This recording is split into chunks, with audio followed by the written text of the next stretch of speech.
कई वैज्ञानिक अवचेतन मस्तिष्क के सच्चे महत्व को समझते हैं। Edison, Markovnikov, catering, Poincaré, Einstein और कई अन्य वैज्ञानिकों ने अवचेतन मस्तिष्क का उपयोग किया है। आधुनिक विज्ञान और उद्योग में उनकी उपलब्धियों के लिए उन्हें अंतर्दृष्टि और तकनीकी जानकारियां अवचेतन मस्तिष्क ने ही दी। अनुसंधान ने दिखाया है कि किसी भी चीज के क्रियान्वयन में अवचेतन शक्ति ने ही सभी महान वैज्ञानिकों और अनुसंधान कर्मियों को सफलता दिलाई है। मशहूर रसायनज्ञ फ्रेडरिक वॉन स्ट्रैडोनिज का एक वाकया है। उन्होंने अवचेतन मस्तिष्क को उपयोग में लाकर अपनी समस्या का हल इस तरह किया। वे बहुत समय से प्रयोगशाला में 6 कार्बन और 6 हाइड्रोजन के अणुओं को क्रम में रखकर बेंजीन का सूत्र बनाने का प्रयास कर रहे थे। इसका हल न ढूंढ पाने के कारण वे बहुत चिंतित थे। बुरी तरह से थक और हार कर आखिर उन्होंने अपनी प्रार्थना पूरी तरह अपने अवचेतन को सौंप दी। थोड़ी देर बाद जैसे ही वे लंदन जाने वाली बस में सवार ही होने वाले थे कि उनके अवचेतन ने चेतन को एक छवि पेश की जिसमें एक सांप ने अपनी पूंछ को डसा और वह एक चक्री की तरह घूमा। अपने अवचेतन के इस जवाब ने उन्हें अणुओं का वृत्ताकार क्रम का विचार दिया जिसे बेंजीन रिंग कहा जाता है। इस प्रकार काफी समय से हल ढूंढने में परेशान फ्रेडरिक को अपना जवाब मिल गया। कैसे एक विशिष्ट वैज्ञानिक ने अपना आविष्कार पाया। निकोला टेस्ला एक प्रतिभाशाली इलेक्ट्रिकल वैज्ञानिक थे जिन्होंने आश्चर्यजनक नई खोज की। जब नई खोज का विचार उनके मन में आया तब उन्होंने इसे अपनी कल्पना में बनाया। वे जानते थे कि उनका अवचेतन मस्तिष्क इसको बनाकर चेतन मस्तिष्क के सभी जरूरी भागों को दिखाएगा जिनकी जरूरत इसको यथार्थ मूर्त रूप में बनाने पर पड़ेगी। चुपचाप हर सुधार के बारे में विचार करते हुए उन्होंने अपनी कमियों को जल्दी सुधारा और वे अपने मन में बनी छवि के अनुरूप उत्तम उत्पाद तकनीशियनों को दे पाए। उन्होंने कहा, आखिरकार जैसी मैंने इसकी कल्पना की थी हूबहू वैसे ही मेरा यंत्र काम करता है। 20 साल में एक भी शिकायत नहीं आई है। कैसे एक प्रकृतिवादी ने अपनी समस्या का हल निकाला। प्रतिष्ठित अमेरिकी प्रकृतिवादी प्रोफेसर अगासिज को अपने अवचेतन मस्तिष्क की अथक कार्यशैली के बारे में उस समय पता लगा जब वे सो रहे थे। पत्नी ने उनके स्वर्गवासी होने के पश्चात लिखी उनकी जीवनी में इस बात का निम्नलिखित प्रकार से उल्लेख किया। 2 सप्ताह से वे एक पत्थर के टुकड़े पर संरक्षित किए एक मछली के जीवाश्म के चिन्ह को पढ़ने की कोशिश कर रहे थे। परेशान होकर उन्होंने अपने कार्य को एक किनारे रखकर इस विचार को अपने मन से दूर करने की कोशिश की। एक रात वे कुछ देर बाद इस यकीन के साथ उठे कि जब वे सोए हुए थे उन्होंने एक मछली को उसके सभी खोए हुए अंगों के साथ स्पष्ट रूप से देखा। लेकिन जब उन्होंने उस छवि को ध्यान में रखकर बनाने की कोशिश की तो वह उनसे दूर हो गई। फिर भी वे यह सोचकर अपनी प्रयोगशाला जारोडिन डी प्लाटिस गए कि उसे फिर से देखने पर शायद उनकी सपने की छवि वापस आ जाए। अगली रात उन्होंने मछली को फिर से देखा लेकिन फिर भी सफलता हाथ नहीं लगी। जब वे जगह तो पहले की भांति वह उनकी याददाश्त से गायब हो चुकी थी।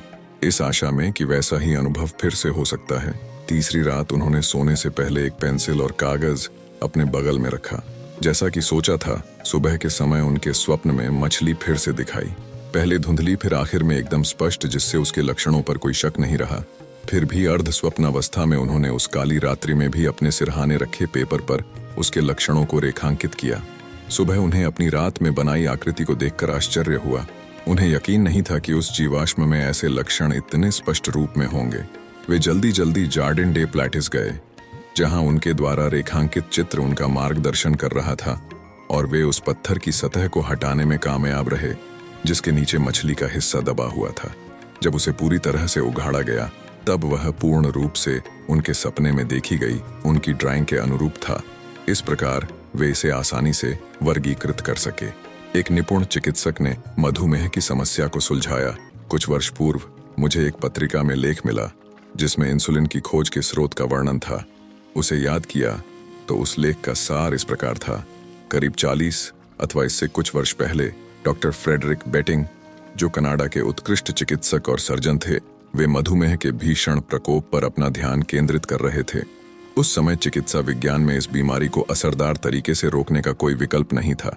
डॉक्टर बेटिंग ने इस विषय पर बहुत से प्रयोग किए और अंतर्राष्ट्रीय साहित्य पढ़ने में काफी समय व्यतीत किया। एक रात वे बहुत थके हुए थे और उन्हें नींद आ गई। सोते समय उनके अवचेतन मस्तिष्क ने उन्हें कुत्ते के बेकार पड़े पेंक्रियास की नली से अवशेष निकालने का निर्देश दिया। इस प्रकार इंसुलिन की खोज हुई, जिसने लाखों लोगों को सहायता की। आप देखेंगे कि डॉक्टर बेटिंग लगातार इस समस्या का निदान पाने में व्यस्त थे। वे एक रास्ता निकालना चाहते थे और उनके अवचेतन मस्तिष्क ने उसके अनुसार अपनी प्रतिक्रिया दी। इसका यह तात्पर्य नहीं है कि आपको हमेशा रातों रात अपना जवाब मिल जाएगा। हो सकता है जवाब कुछ समय तक न आ पाए। आप हतोत्साहित न हो। हर रात सोने से पहले अपनी समस्या अवचेतन मस्तिष्क को देते रहिए, जैसा आपने पहले कभी नहीं किया था। देरी होने का एक यह भी कारण हो सकता है कि आप इसे एक बृहत्त समस्या की तरह देखते हैं। आप यह विश्वास करके चलते हैं कि इसके इस होने में काफी समय लगेगा। आपका अवचेतन मस्तिष्क समय विहीन और स्थान विहीन है। आप यह सोचकर सोइए कि आपके पास जवाब अभी है। अपने जवाब को भविष्य के लिए मत छोड़िए। इसके निर्णय पर आस्था के साथ विश्वास रखिए। इस बात से सुनिश्चित हो जाइए कि जैसे जैसे आप इस पुस्तक को पढ़ते हैं, आपकी समस्या का उचित जवाब और उत्तम हल आपको मिलता है। किस प्रकार एक सुप्रसिद्ध वैज्ञानिक और भौतिक शास्त्री रूसी यातना ग्रह से बचकर निकला। डॉक्टर लोथाक्स वॉन ब्लैंक शेमट रैकेट सोसाइटी के सदस्य और इलेक्ट्रॉनिक इंजीनियरिंग के एक उत्कृष्ट शोधकर्ता थे।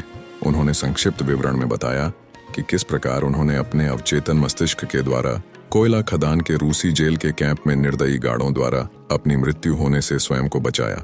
उनका विवरण इस प्रकार है। मैं युद्ध कैदी के रूप में कोयला की खदान में था और मैंने जेल के प्रांगण में अपने चारों ओर लोगों को मरते हुए देखा। हमारे ऊपर निर्दयी सुरक्षा कर्मियों, अहंकारी अफसरों, तेज तर्रार और चौकस कर्मियों द्वारा निगरानी रखी जा रही थी।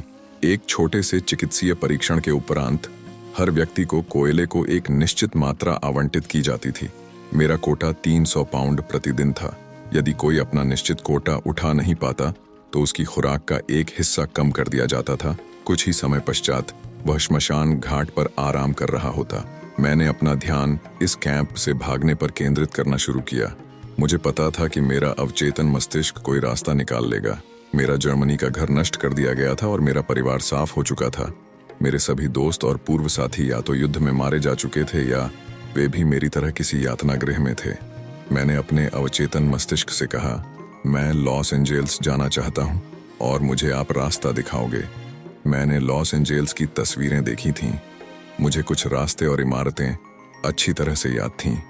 हर दिन और रात मैं कल्पना करता कि मैं विलशायर के रास्ते में अपनी अमेरिकी दोस्त, अब वह मेरी पत्नी है, के साथ जा रहा हूँ जिससे मैं युद्ध से पहले बर्लिन में मिला था। अपनी कल्पना में हम स्टोरों, बसों में जाते और रेस्तरां में खाते। हर रात मैं अपनी कल्पना में एक खास जगह से अमेरिकी गाड़ी को लॉस एंजल्स के रास्तों में ऊपर नीचे चलाता। मैंने इन सबको बहुत सजीव और असली की तरह किया। मेरे दिमाग में ये तस्वीरें उसी तरह स्वाभाविक थीं जैसे जेल के बाहर का वृक्ष।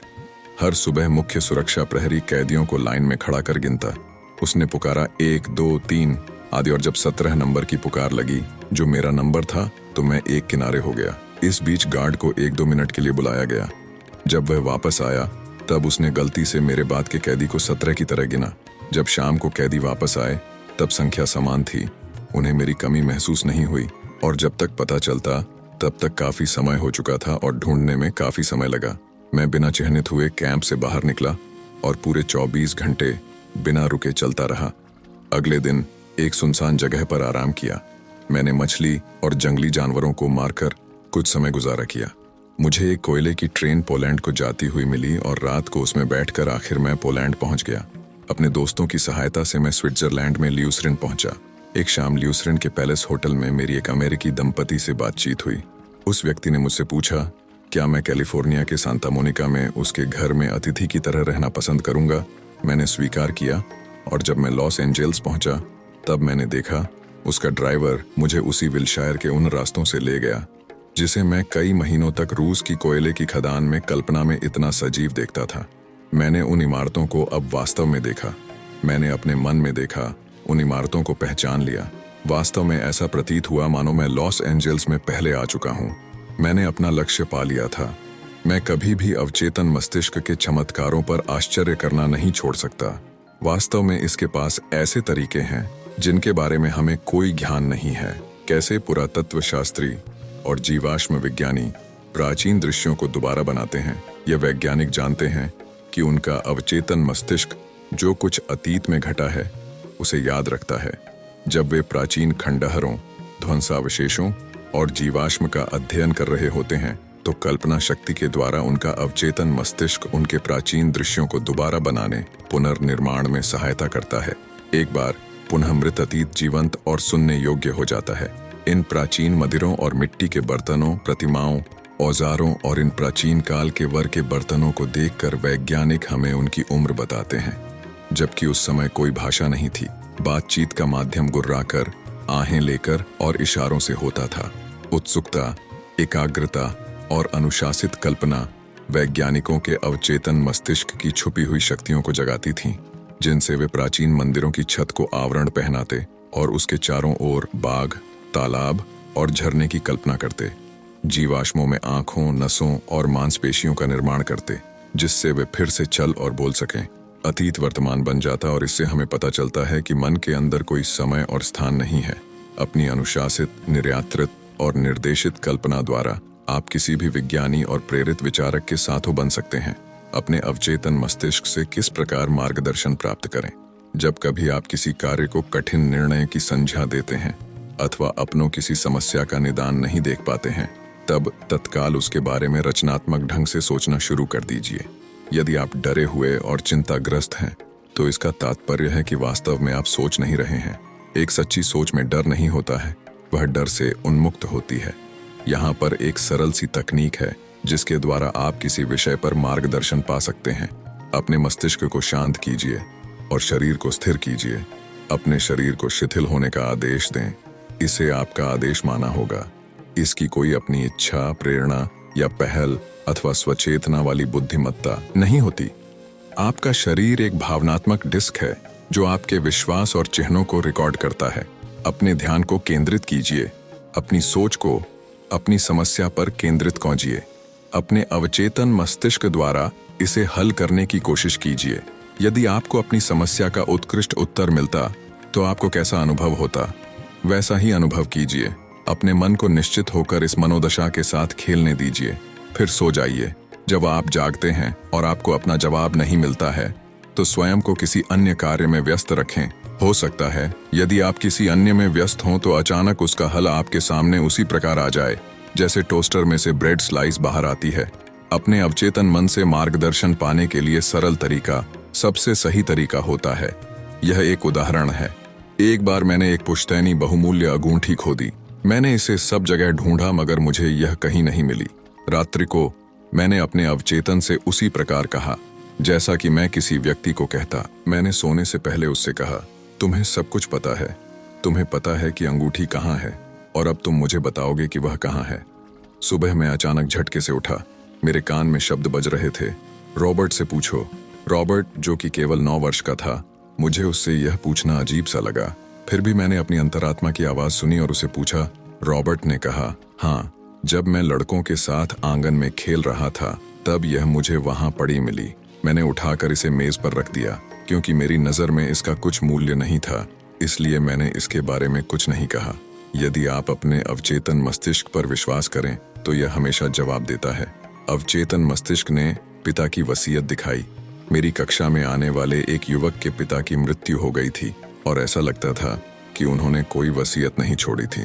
उसकी बहन ने बताया कि उसके पिता ने एक वसीयत बनाई थी जिसमें हर एक को उचित हिस्सा दिया गया था। वसीयत को ढूंढने की हर कोशिश नाकामयाब रही। सोने से पहले उसने अपने मन की गहराई से निम्नलिखित प्रकार कहा, मैं इस याचना को अवचेतन मस्तिष्क को सौंपता हूँ। इसे पता है कि वसीयत कहाँ है और यह इसे मुझे दिखाएगा। फिर उसने अपनी याचना को एक शब्द में समेटा, जवाब दो, और उसे वह एक लोरी की तरह बार बार गाने लगा। वह सोते हुए इस एक शब्द को गाते हुए सो गया, जवाब दो। अगली सुबह इस युवक को लॉस एंजल्स के बैंक में जाने की उत्कट इच्छा हुई, जहां उसे एक सेफ डिपॉजिट का पता चला जो उसके पिता के नाम रजिस्टर्ड थी। उसमें रखे कागजात ने उसकी सभी समस्याओं को हल कर दिया। जब आप सोने जाते हैं, आपके विचार आपके अंदर छुपी हुई शक्ति को जगाते हैं। उदाहरण के तौर पर कल्पना करें कि आप सोच में हैं कि क्या अपनी संपत्ति बेचें, कुछ शेयर खरीदें, अपने पार्टनरशिप नियम को कड़ा बनाएं, न्यूयॉर्क जाएं अथवा लॉस एंजल्स में रहें, वर्तमान सौदे को बनाए रखें अथवा नया बनाएं। इसके लिए कुछ ऐसा करें, एक आराम कुर्सी पर अथवा अपने ऑफिस की मेज पर शांति से बैठें। याद रखें कि क्रिया और प्रतिक्रिया का एक सार्वभौमिक नियम है। क्रिया आपका विचार है, प्रतिक्रिया आपके अवचेतन मन का जवाब है। अवचेतन मस्तिष्क प्रतिक्रिया देने वाला और बाध्य कर देने वाला है। यह इसकी प्रकृति है। यह पलट कर आता है, इनाम देता है और चुकाता अथवा प्रतिफल देता है। यह अनुरूप का नियम है। यह इसी तरह से प्रतिक्रिया देता है। जैसे ही आप उचित क्रिया के बारे में सोचते हैं, तुरंत आप अपने अंदर उसकी प्रतिक्रिया अथवा जवाब का अनुभव करते हैं, जो कि आपके अवचेतन मस्तिष्क का मार्गदर्शन अथवा जवाब का प्रतिनिधित्व करता है। मार्गदर्शन की खोज में आप केवल शांति से सही कार्य के बारे में सोचते हैं, जिसका तात्पर्य है कि आप अपने अवचेतन मस्तिष्क में बसी अनंत बुद्धिमत्ता का उपयोग इसे पाने के लिए करते हैं। उसके पश्चात आपकी क्रिया का निर्देशन और नियंत्रण आपके अंदर मौजूद विषय परक बुद्धिमत्ता, जो सर्वज्ञानी और सर्वशक्तिशाली है, उसके द्वारा होता है। आपका निर्णय सही होगा क्योंकि आपकी व्यक्तिपरक मजबूरी है, इसलिए केवल सही कार्य होगा। मैं मजबूरी की बात कर रहा हूं क्योंकि अवचेतन मजबूरी है। मार्गदर्शन का रहस्य। मार्गदर्शन के रहस्य का अर्थ है मानसिक रूप से स्वयं को सही जवाब के लिए समर्पित करना होगा जब तक आपको इसका सही जवाब नहीं मिलता। प्रतिक्रिया एक एहसास है, एक आंतरिक जागरूकता, एक उत्कट इच्छा, जिससे आपको पता चलता है कि आपको पता है। अपनी शक्ति का उस बिंदु तक उपयोग किया जाए जहां से यह आपका उपयोग करना शुरू करता है। जब आप अपने अंदर मौजूद व्यक्तिपरक बुद्धिमत्ता का उपयोग कर रहे हैं, तो आप कभी हार या एक भी गलत कदम नहीं उठा सकते। आप पाएंगे कि आपके सभी तरीके सुहाने और सभी मार्ग शाति के हैं। याद करने योग्य बिंदु 1।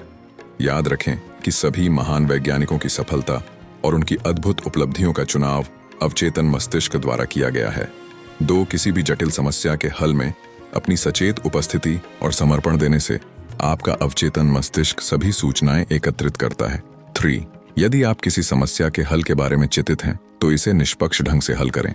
शोध करके और दूसरों से पूछकर सभी प्रकार की सूचनाएं एकत्रित करें।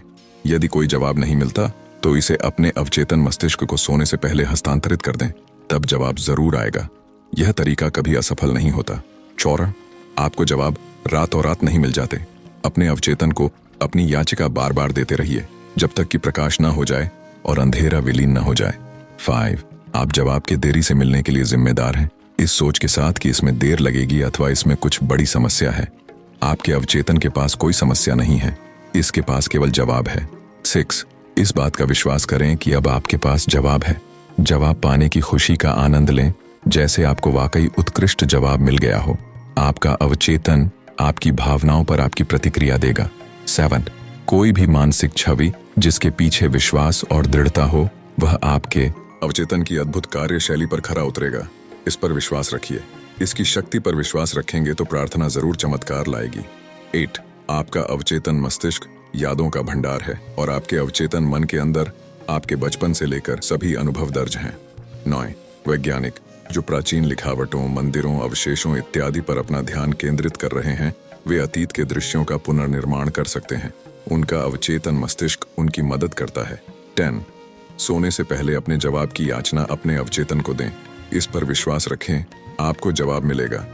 यह सब कुछ जानता और देखता है, लेकिन आप इसकी ताकत पर कोई शक अथवा सवाल नहीं करेंगे। 11 कोई भी कार्य आपका विचार है और इसकी प्रतिक्रिया आपके अवचेतन मस्तिष्क का जवाब है। यदि आपके विचार ज्ञानपूर्ण हैं, तब आपके कार्य और निर्णय भी ज्ञानपूर्ण होंगे। 12 मार्गदर्शन एक एहसास की तरह आता है, एक आंतरिक जागरूकता, एक उत्कट विचार जिसमें आपको पता है कि वस्तुस्थिति क्या है। यह एक अंदरूनी एहसास है, इसका अनुसरण कीजिए।